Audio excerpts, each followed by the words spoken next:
Cristo el Señor resucitó, su amor fue más fuerte que la muerte. Cristo el Señor resucitó. En nombre del Padre, del Hijo y del Espíritu Santo, amén. Pucha, hemos estado tanto tiempo conectados con estos salmos que ya esta es la penúltima sesión, la próxima será la última. Y un salmo súper lindo, de unión, un salmo que nos puede ayudar mucho en nuestra vida espiritual y también en nuestra vida comunitaria. El Salmo 133. Este Salmo 133 es un salmo pequeñito, tiene solamente 3 versículos, súper pequeño. Un salmo muy rezado en las comunidades, un salmo que yo diría que ha esculpido realidades bastante notables a partir de esta realidad que nos expresa el salmista. Nuevamente seguimos, al igual que la semana pasada que les presentaba el Salmo 122 y don Camel hacía maravilla en la reflexión, como suele hacerlo. Les vamos a presentar ahora este Salmo 133, como la última parte de este gran cuerpo y elenco de los 15 salmos de su vida. Estos salmos, esos Shir HaMahalot, estos cantos de su vida, cantos en la cual gradualmente el salmista presenta con estos 15 cuerpos maravillosos cómo llegar a la ciudad de Jerusalén.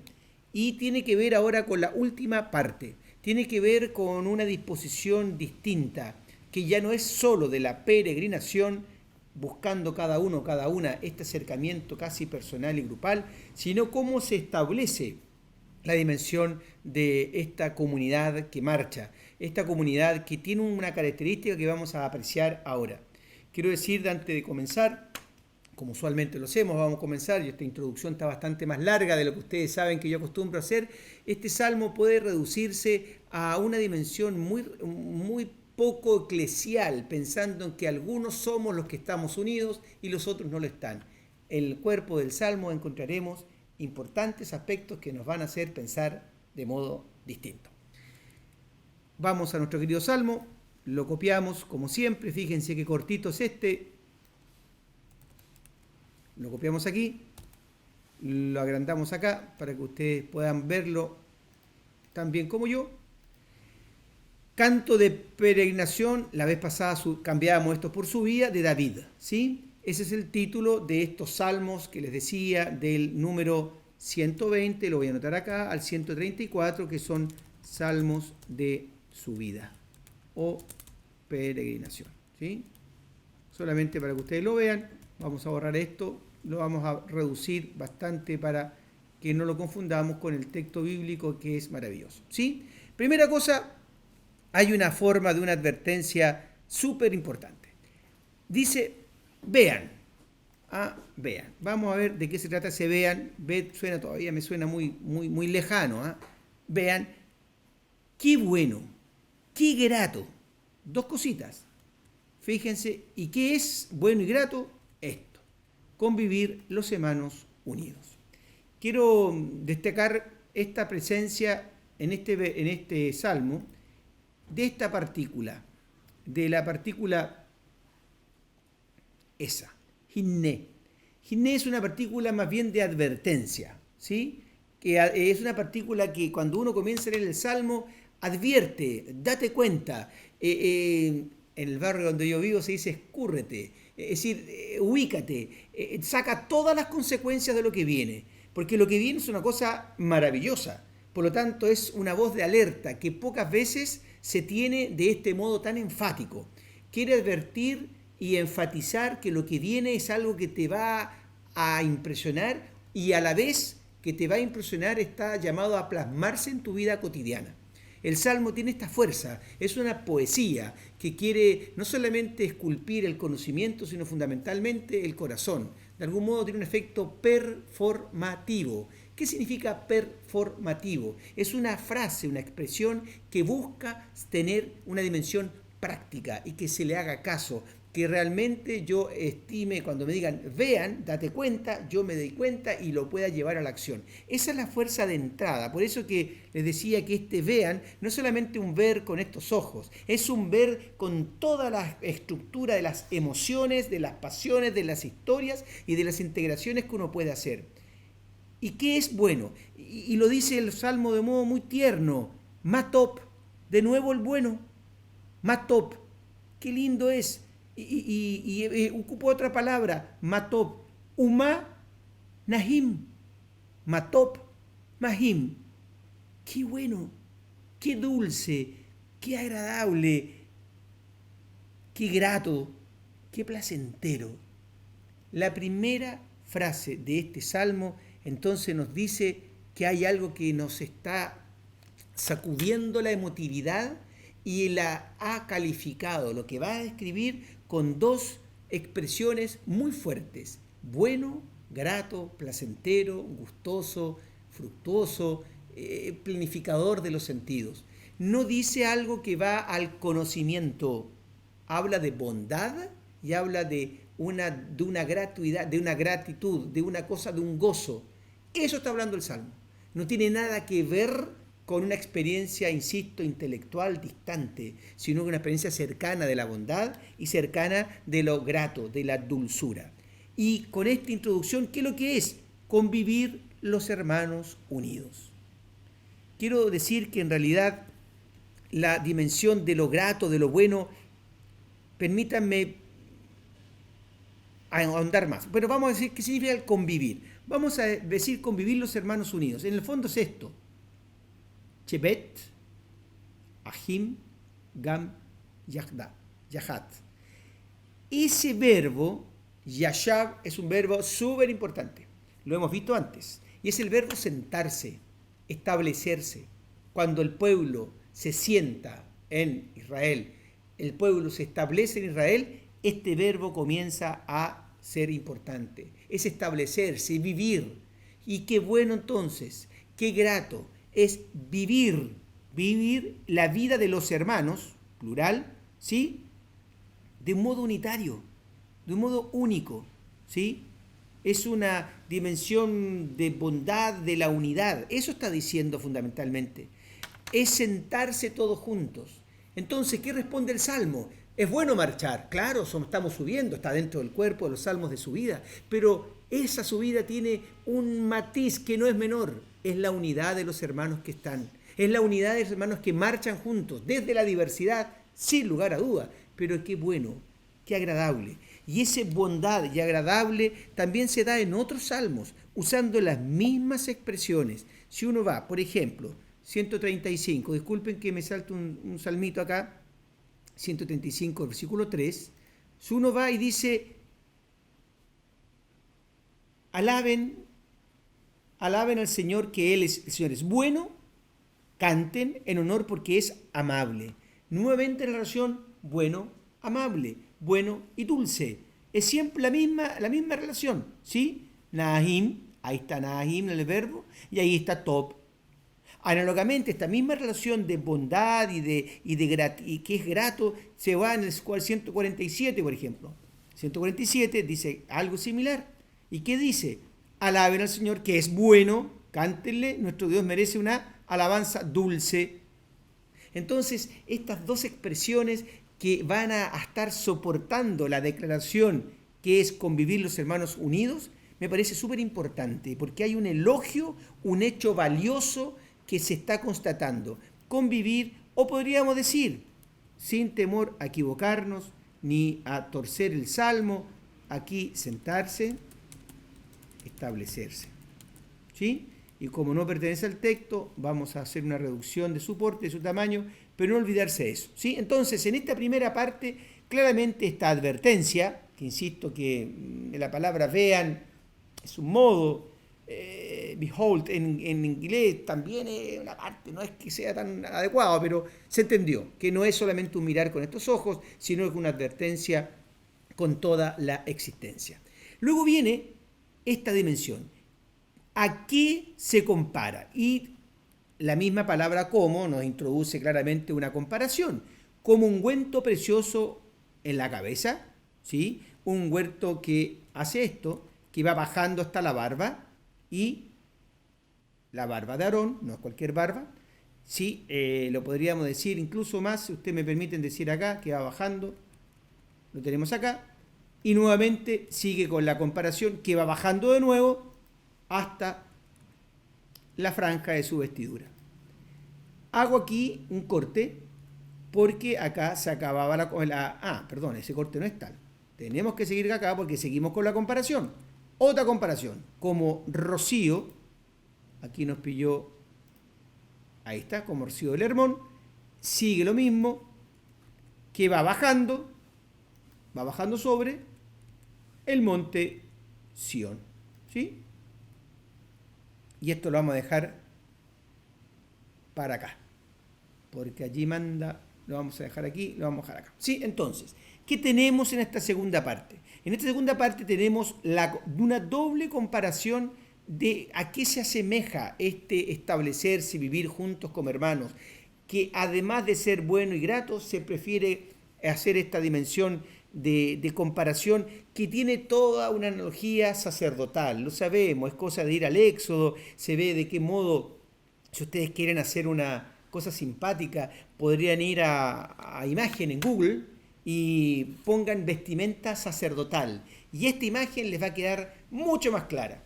Y el mismo Google, vean la topografía de Sión y el Hermón. El monte Hermón es un monte alto, debe tener unos 2.900 metros. Es como la Campana aquí en la quinta región. Pero para el mundo israelita es una tremenda montaña, porque en general todo suele ser muy bajito. Dicen los arqueólogos que el lugar donde Jesús habría muerto, el monte Calvario, era solamente una loma de algunos pequeños metros, pero como se alzaba como una protuberancia muy evidente del resto del plano de la ciudad, quedaba claro que era un monte, pero en realidad no lo era tal, análogamente con el Tabor, donde está la transfiguración, pero eso es otro punto. Entonces, con estos dos ejemplos comparativos del ámbito sacerdotal, ¿qué dice? El ungüento precioso en la cabeza. Este ungüento tiene el mismo matiz, y lo vamos a poner así, de este Rocío del Hermón. Es obvio lo que estoy diciendo, ustedes van a decir, pero no es ninguna novedad. Ungüento y rocío en sí mismo no sirven en sí mismo, lo que hacen es una profundización de su acción. El ungüento empieza a perforar, a derramarse, a correr por una superficie, y la gracia del ungüento no es en sí mismo su existencia, sino cuánto cubre. Eso es la alegría que significa estar juntos. Entonces, como ungüento, con esta analogía sacerdotal, se quiere hablar de una permanente dimensión que profundiza la acción de Dios, en este caso la convivencia. Ungüento precioso significa que tiene que tener un recorrido, que va bajando hasta la barba. Don Camel explicará lo que significa la barba: virilidad, servicio, consagración. Es la barba de Aarón, de este sacerdote originante, de este ungüento que va cubriendo toda su vida divina, porque está al servicio de la vida divina, este Aarón. Y el Rocío del Hermón nos concentra en otra comparación, una comparación más bien geográfica, yo diría topográfica. Un rocío que lo sabemos, el rocío no baja de arriba, no es que baje del cielo a la tierra. Todos sabemos que el rocío, muchas veces, cosa de verlo, tipín 10 de la mañana, cuando hay mucha escarcha, comienza a subir. Pero este rocío baja sobre el monte Sión, que es Jerusalén, hasta una gran distancia topográfica, pero es la vida del cielo, que nuevamente impregna la dimensión de la tierra. Es por esto que en este salmo nosotros podemos ver que la convivencia tiene que ver con un proceso permanente y profundo en la cual toda la acción del ungüento, del rocío, comienza a permear toda la vida. No estamos hablando de un suceso en un tiempo, estamos hablando de un proceso y un periodo largo en la cual yo puedo hacer esta experiencia. Y sigue adelante el texto en donde aquí dice sobre el monte. En realidad el texto original habla de un plural, por lo tanto habría que poner acá los montes. Lo vamos a poner acá, es un detalle menor, algún día podremos adentrarnos en ello, pero son los montes. Y les voy a explicar rápidamente por qué. Los montes, en teoría, Sion es una colina muy pequeñita. Cuando uno se instala en alrededor de Jerusalén, uno ve montañas que son más grandes. Y curiosamente Dios elige esta montaña, no la más alta, para habitar. Dicho esto, sigamos. Entonces, allí, en ese allí tiene una dimensión muy importante, porque allí manda el Señor. Ese allí, ¿qué significa ese allí? Uno podría preguntarse legítimamente, ¿será Sion? ¿Será solamente el Hermón? ¿Será solamente la barba? También tiene que ver con toda esta situación de unidad.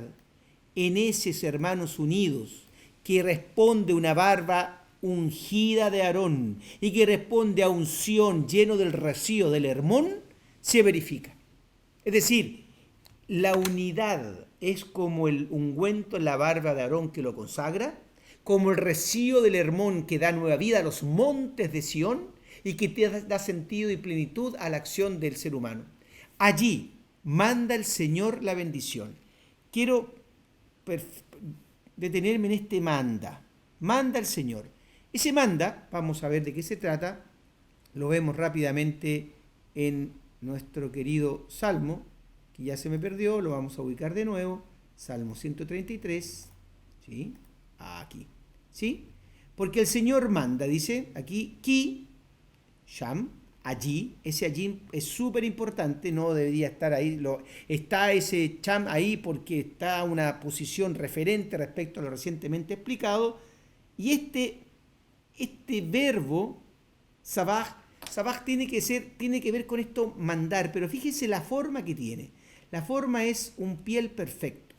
¿Y qué significa un piel perfecto? Significa, nuevamente, al igual que un jifil, un causativo. Allí el Señor causa la bendición. Se dan las disposiciones para que la bendición se pueda recibir, se pueda acoger. No es un mandar de una orden que se tiene que ser perentorio, sino que la causa, esa misma orden causa. Es como decir, hagas el pastel, yo estoy haciendo una orden, pero hagas el pastel de modo jifil, es una orden que construye el pastel. Es como crea Dios, el Señor, toda la creación. Dijo y se hizo, al igual que este manda del Señor. Entonces, la dimensión causativa del Señor respecto a la bendición, a la verajá, que es eso, bendición, eso está diciendo. Entonces, cuando yo tengo un elemento de unidad, cuando tengo un elemento que esa unidad se compara en un ungüento en la barba de Aarón de consagración, de un rocío que baja al monte Sión, que humedece, que da la vida, allí el Señor causa la bendición. ¿Y qué es la bendición? Esta verajá, que la sabemos tan re bien. La bendición se traduce fundamentalmente en eso, es una vida para siempre. Y lo dice claramente el texto, una vida para siempre. Bendición, la verajá, que está aquí, ¿sí? ¿Lo ven ustedes? Quiero mostrarle ahí la verajá. La verajá, eso es hayom, ad haolam, para siempre. Para siempre. Es una vida. Es una vida. La vida para siempre tiene esa dimensión, ¿sí? Entonces, esta dimensión de la vida, si ustedes me permiten decirlo así, disculpen y ya voy terminando, si lo voy a ubicar, fíjense en este famosísimo texto de 2:7. Esta es la vida. Permiso. Aquí no me buscó lo que yo quería. Vamos a... Bueno, aquí está la vida para siempre, ¿sí? El hombre es un ser viviente, aquí está la vida. Y fue un hombre un ser viviente, esa es la vida completa. Entonces, es la vida para siempre, no es cualquier vida. Es vida ad haolam, para siempre. Eso también está dado en Deuteronomio 30. Fíjense que el Deuteronomio 30, 19, hace perfectamente la misma analogía, pero ahora con una opción de vida. Aquí dice: al cielo y la tierra pongo hoy como testigos contra ustedes de que he puesto ante ti la vida y la muerte, la bendición y la maldición. Escoge pues la vida, ¿sí? La vida. Esa es la vida. Vamos a buscar el lema. Quiero que lo vean, ¿sí? Aquí está la vida. Aquí está la vida, marcado en esas cosas, ¿sí? Aquí está la vida, escoge la vida. Por lo tanto, ahora, ¿qué es lo que es? Manda la bendición, la vida para siempre. Cuando estamos unidos ya está la vida presente, no hay que buscarla más, porque estamos en la plena unión con los hermanos y hermanas. Y no se refiere, ustedes saben que hermano y hermana Aj en hebreo significa hermano de sangre, pariente, primo, miembros de una misma comunidad, miembro de un mismo grupo, miembro de una misma tribu, incluso en algunas circunstancias estas personas de afuera, y eso es el gran aporte del Levítico, va a integrar en esta fraternidad universal a estos hermanos. Entonces, para terminar, decir que la vida para siempre es fundamentalmente la expresión misma de esta bendición. Por lo tanto, ver qué alegría y qué bueno convivir es como el ungüento que da la consagración en la barba de Aarón, como un rocío que humedece los montes Sión, y es allí, con esa forma, en donde manda eficientemente el Señor la bendición. ¿Y qué es la bendición? La vida para siempre. Convivir entonces los hermanos unidos es tener vida para siempre. Que Dios nos bendiga. ¿Qué tal? Buenas tardes. Nos vamos a concentrar en esta oportunidad en el Salmo 133. Es una hermosa pieza y espero que con los elementos que ha entregado el Padre Gonzalo y los míos puedan después ustedes profundizar su estudio. La mayoría de los comentaristas postulan el posexilio, la época de Nehemías, y la reconstrucción de la unidad nacional, cívica y religiosa de la vuelta de los desterrados como la época de ambientación de este salmo. Por cierto, la atribución a la época del post-exilio no excluye la posibilidad de una prehistoria del salmo que más de algún autor resume así.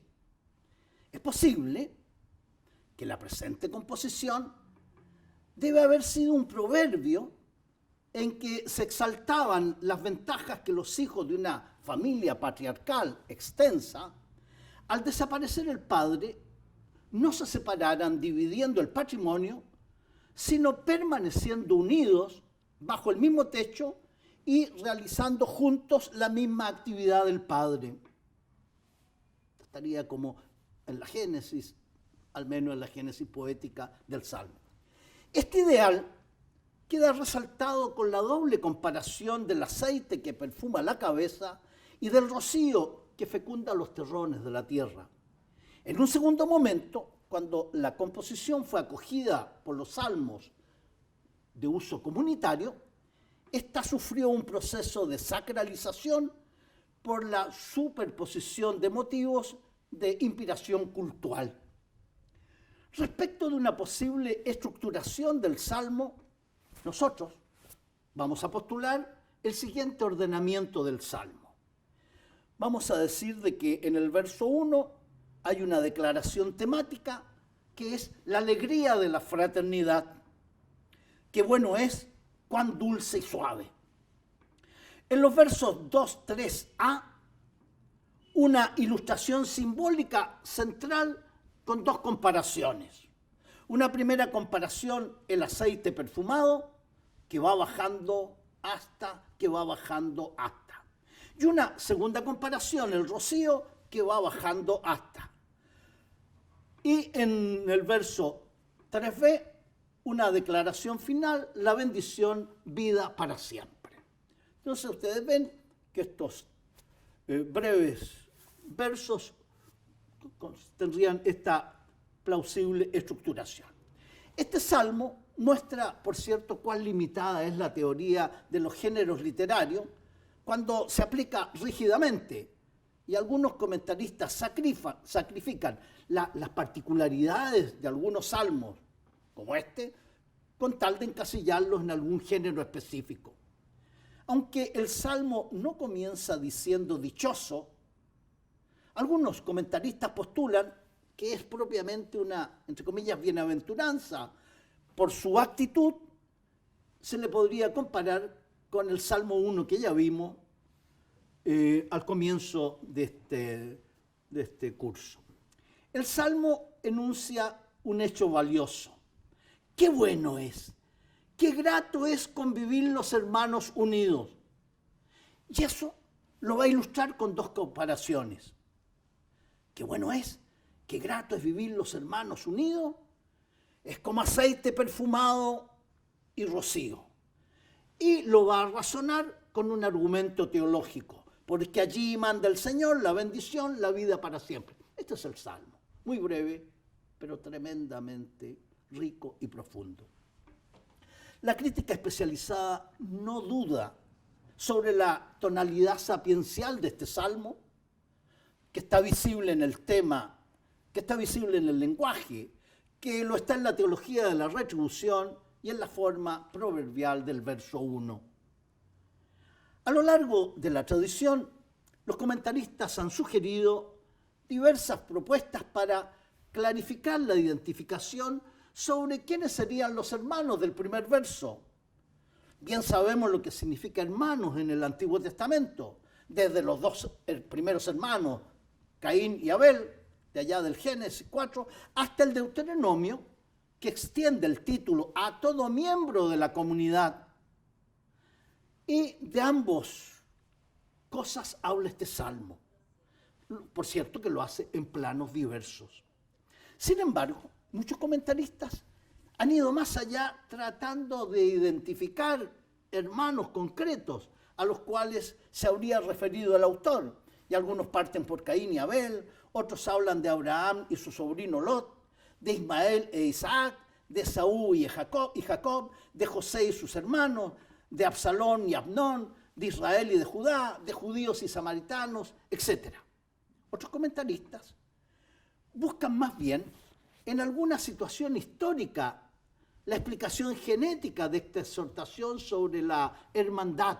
Y así, por ejemplo, van a fijarse y analizar el cisma de la monarquía unida cuando se separan los dos reinos a la muerte de Salomón. Y empieza el reino de Israel en el norte y el reino de Judá en el sur. Otros van a tratar de buscar la génesis en el destierro en Asiria del reino de Israel, después de la caída del año 722. O el reino de Judá cuando es destruido el año 586-87 y son deportados a Babilonia. Otros van a ubicar la génesis en la vuelta del destierro, como decíamos, en la época de Esdras y Nehemías. Ahora bien, más allá de estos ejercicios e investigaciones, surge la siguiente pregunta. ¿Cuándo se hizo o hace falta inculcar la fraternidad? Y la respuesta va a ser instantánea, siempre. Así que bien por estos intentos y búsquedas en la historia, en parejas de hermanos, pero este siempre es el contexto natural del Salmo. Siempre será necesario inculcar la fraternidad. De esto es lo que vamos a hablar. Vamos a entrar un poco a la simbología del Salmo. Miren, algunas pistas nos van a ayudar para iluminar la simbólica de este Salmo 133. Si queremos encontrar un paradigma sintético que englobe en sí los detalles y las variaciones de las imágenes, podemos recurrir al de la intimidad familiar. ¿Qué es lo que sugiere? Unidad, calor, protección, defensa. El hecho de estar juntos. No lo sabremos hoy día en el mundo actual, que esta pandemia tan alejada nos tiene a unos y a otros. ¿Ah? Qué ganas de volver a repetir esa mesa extensa con todos parientes y amigos. La familia a la cual canta el autor no es la familia minúscula de nuestra sociedad moderna, sino esa, como decía, familia extensa de otros tiempos que incluía varias generaciones consanguíneas, colaterales. No es la familia minúscula de nuestras sociedades modernas, ¿ya?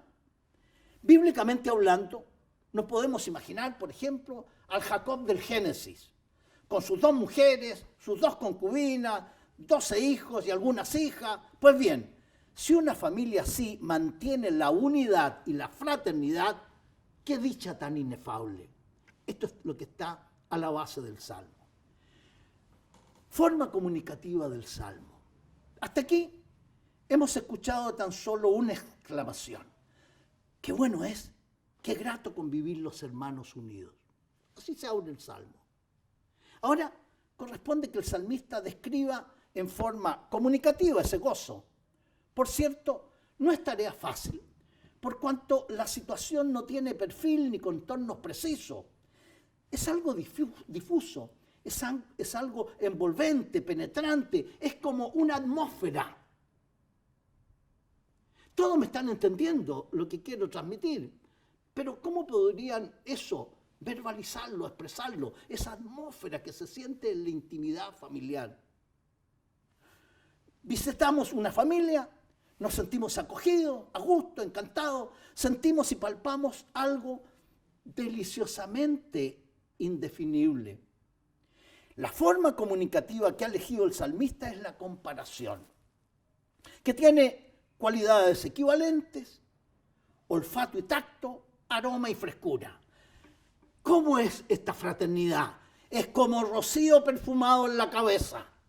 Es como rocío del Hermón. Vamos a explicar estas imágenes, estas comparaciones. El aroma del aceite perfumado es así. Es complejo, es misterioso su componente, sin un contorno preciso. Un perfume valioso, costoso, agradable, ¿no es cierto? ¿Cómo se puede describir? Es como entrar y encontrarse en medio de un bosque de eucaliptus. El aroma nos envuelve y nos penetra. Es un placer respirar profundamente. Así es la atmósfera fraterna en una familia de hermanos unidos. Como el rocío, ocurre lo mismo. Sentimos una frescura repentina y difundida. La humedad nos devuelve lisura, flexibilidad en la piel. Sentimos como un bienestar general. Ahora, el salmista debe cantar a la fraternidad de la comunidad nacional y litúrgica. El salmo partió de un arquetipo familiar y ahora debe aplicarlo a la comunidad social y religiosa de Israel. Veamos este ámbito cultural de las comparaciones. Veamos la primera comparación, el aceite perfumado y valioso. El bálsamo del verso 2a remite espontáneamente a dos órdenes de pensamiento. El bálsamo es signo de hospitalidad y por ende de cordialidad, de afecto, de una atmósfera embriagante, festiva, de excitación alegre, tal cual lo canta el Salmo 23. Me unge en la cabeza con perfume, mi copa rebosa. El aceite es signo de consagración del soberano. El día de su coronación, el sacerdote tomaba del santuario el cuerno de aceite y ungió a Salomón. Sonaron las trompetas y todos exclamaron, ¡viva el rey! Dice el libro primero de Reyes. Y también de consagración sacerdotal.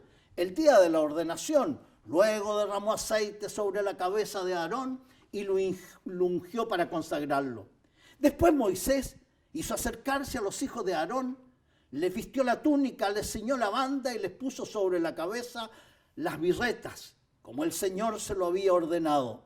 Tiene pues una dimensión cosmética, pero también una dimensión sagrada.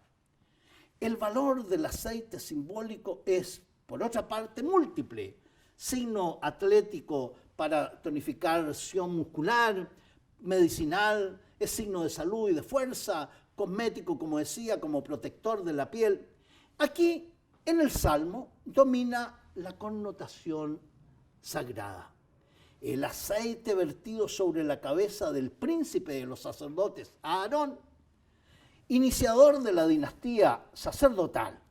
El aceite de la consagración desciende desde la cabeza de este prototipo de sacerdocio israelita hasta cubrir su barba nunca rasurada.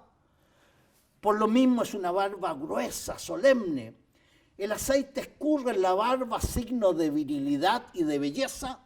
Besar la barba era signo de saludo, de respeto. Cortar al enemigo la barba era, en cambio, signo de ultraje. El aceite continúa escurriendo y desciende hasta la franja de su ornamento, literalmente hasta la boca de su ornamento. También este descenso es simbólico. De la cabeza por el cuello hasta el pecho, o sea, por el sumo sacerdote, cabeza y mediador, hasta el pueblo. Así debe ser la hermandad de los israelitas, ungida, consagrada, aromática. La fraternidad es como una fuerza sagrada que impregna todo el ser de Israel. Su realidad profunda, física y espiritual, la barba. Su dignidad, la ropa, haciendo así de ellos un pueblo sacerdotal. En un poema tan breve, la mención del cuello o escote del ornamento ha hecho pensar mucho a los comentaristas que no puede ser un simple relleno. Nadie gasta palabras en un poema tan corto, ¿no? De allí que lo vamos a referir al pectoral. Aquí, en la boca, en el cuello del ornamento, iba el pectoral, que era una bolsa rígida que se colgaba al cuello del sumo sacerdote. Tenía 3 filas de 4 hileras con 12 piedras preciosas. Se trata de cada una de las tribus con la inicial o las letras de cada tribu. La comunidad de tribus como una joya compuesta de piedras preciosas, diversas en su unidad armónica, y sobre ellas desciende el aceite de la unción sacerdotal.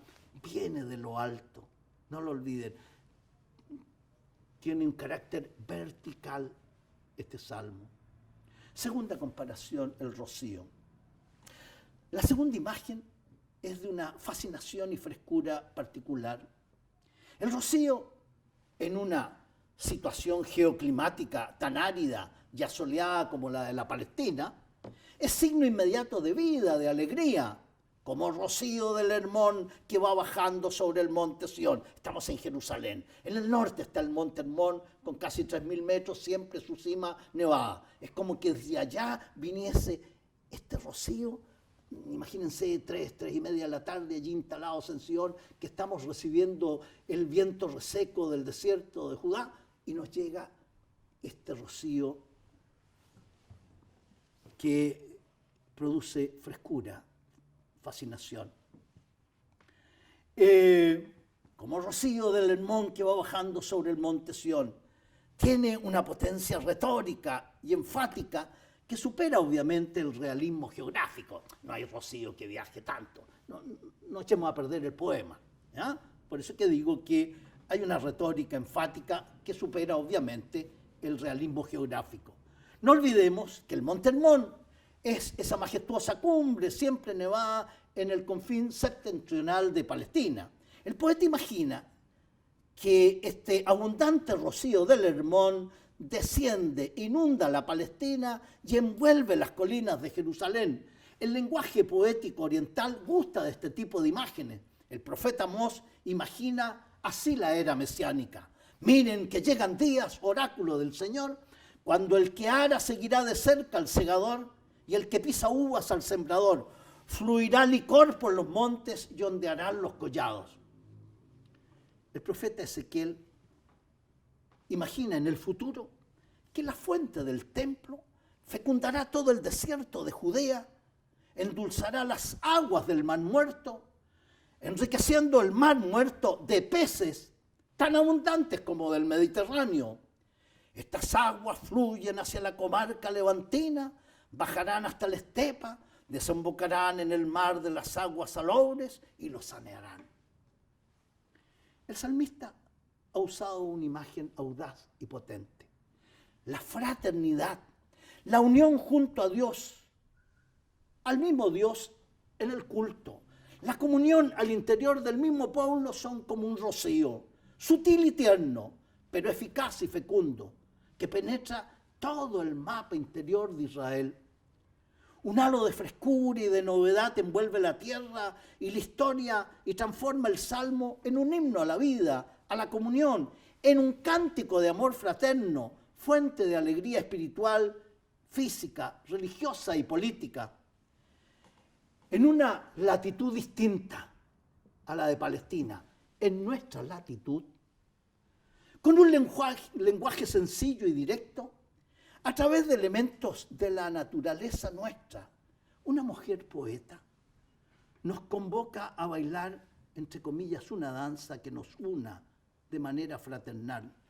Les estoy hablando de la gran poetisa Gabriela Mistral, que nos invitó a dejar a un lado los conflictos y a tomar el amor como el único camino que nos hace libres e iguales.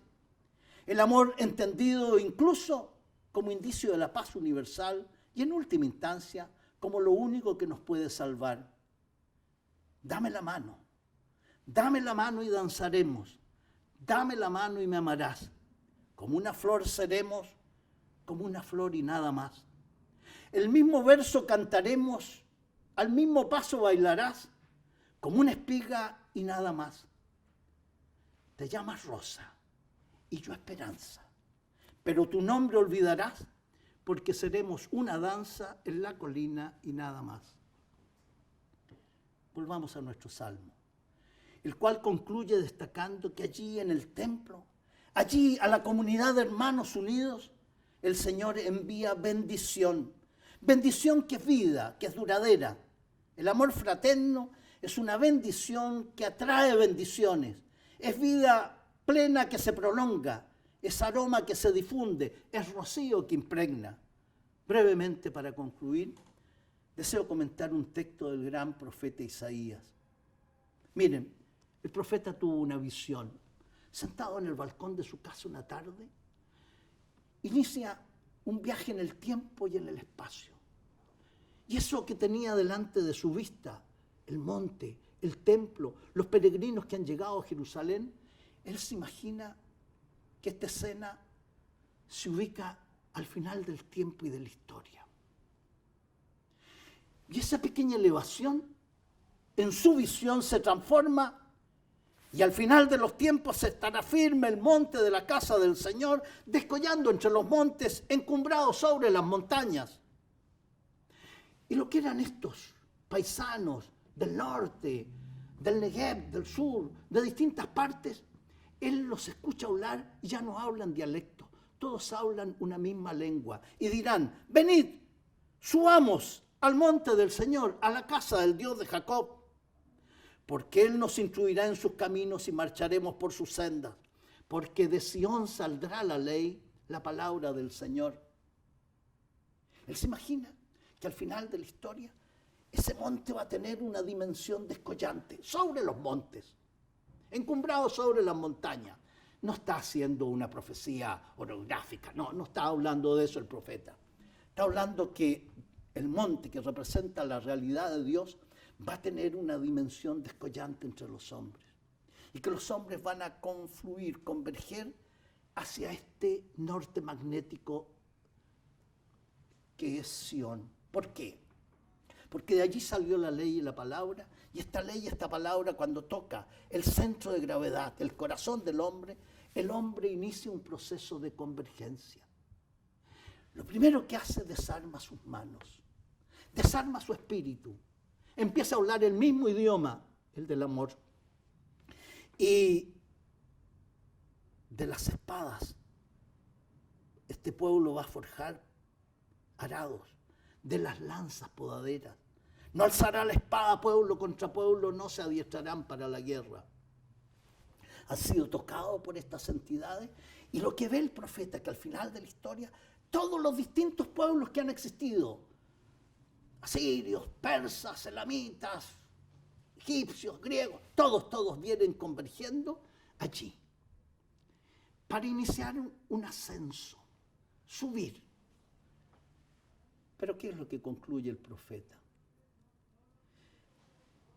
Que la tarea del hombre es la convergencia.